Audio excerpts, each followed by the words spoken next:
สนามรบซีเรียกลับมาระอุอีกครั้งสื่อต่างประเทศรายงานว่าจากกรณีกลุ่มติดอาวุธต่างชาติบุกรุกข้ามแดนจากตุรกีพยายามเข้าปะทะกองทัพรัฐบาลซีเรียจังหวัดอาเลปโปตอนเหนือซีเรียนั้น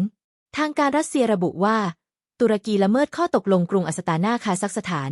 และเมืองโซซีรัสเซียดังนั้นรัฐบาลซีเรียมีสิทธิ์เต็มที่ในการฟื้นฟูความปลอดภัยในเมืองอาเลปโปโดยใช้อาวุธทุกประเภทและด้วยวิธีการใดๆที่จำเป็นจากนั้นกองทัพอากาศรัสเซียที่ได้รับการอนุญาตประจำการฐานทัพอย่างถูกกฎหมายจากรัฐบาลซีเรียได้ส่งเครื่องบินขับไล่โจมตีทางอากาศทิ้งระเบิดมหาประไลรุ่น FAB และยิงขีปนาวุธอย่างหนักโจมตีขบวนรถที่มั่นพิกัดรวมพลของกลุ่มติดอาวุธกองกำลังผสมต่างชาติในจังหวัดอาเลปโปไม่นานกี่ชั่วโมงได้สร้างความสูญเสียครั้งใหญ่ไปกว่า200รายอาวุธยุทโธปกรณ์ดีๆตัวเปลี่ยนเกมกระจุยกระจายล่าสุดกองทัพอากาศรัสเซียได้ส่งเครื่องบินขับไล่และเครื่องบินบรรทุกทิ้งระเบิดไปเพิ่มที่ซีเรียอย่างต่อเนื่องถือเป็นการโจมตีทิ้งระเบิดหนักครั้งใหญ่ที่สุดในรอบ10ปีนับตั้งแต่ปี 2557 ที่เคยทำลายกลุ่มติดอาวุธต่างชาติในเมืองอาเลปโปแห่งนี้รอบแรกเป็นปุ๋ยไปกว่า 100,000 รายเกือบสูญพันธุ์ในเวลาไม่ถึง1ปีกลุ่มติดอาวุธนี้ไม่ได้เป็นฝ่ายค้านหรือกบฏซีเรียสายกลางตามที่อ้างแต่มีชื่อว่ากลุ่ม HTS และ FSA เดิมคือกลุ่มอัลกออิดะและกลุ่มย่อยของ IS ที่มารีแบรนด์เปลี่ยนชื่อใหม่ไม่ใช่ชาวซีเรียแม้แต่คนเดียวพูดภาษาอาหรับไม่ได้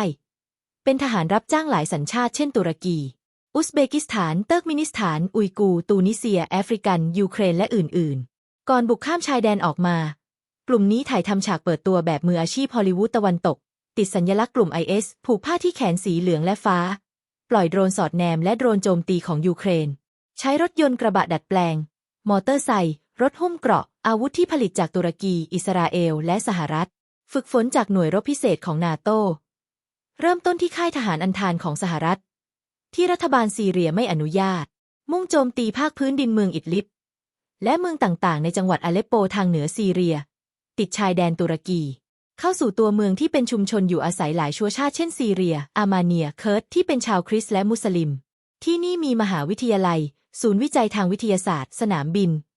ทำให้ผู้ว่าการเมืองออกประกาศอพยพพลเรือนออกจากเมืองเพื่อความปลอดภัย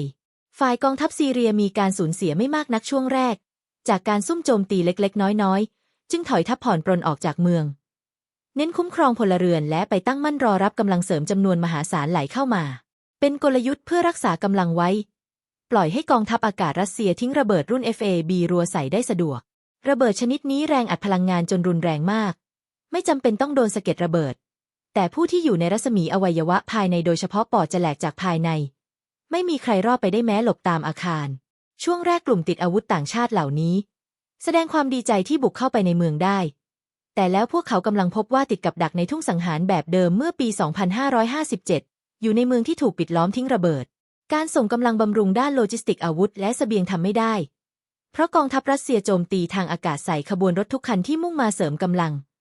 สนามบินก็โจมตีไม่ยอมให้ใช้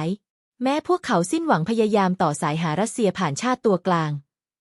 เจรจาขอช่วยหยุดทิ้งระเบิดยักษ์และอยากเป็นพันธมิตรด้วยแต่ก็ไร้ผล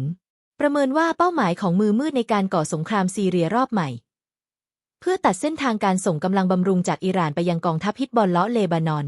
ทำลายเสถียรภาพหวังโค่นล้มรัฐบาลซีเรียที่เพิ่งชนะการเลือกตั้งครองเสียงข้างมากในสภาหวังทำให้รัสเซียต้องเบี่ยงเบนอาวุธยุทโธปกรณ์จากยูเครนที่จะต้องปิดเกมหลังรัฐบาลสหรัฐชุดใหม่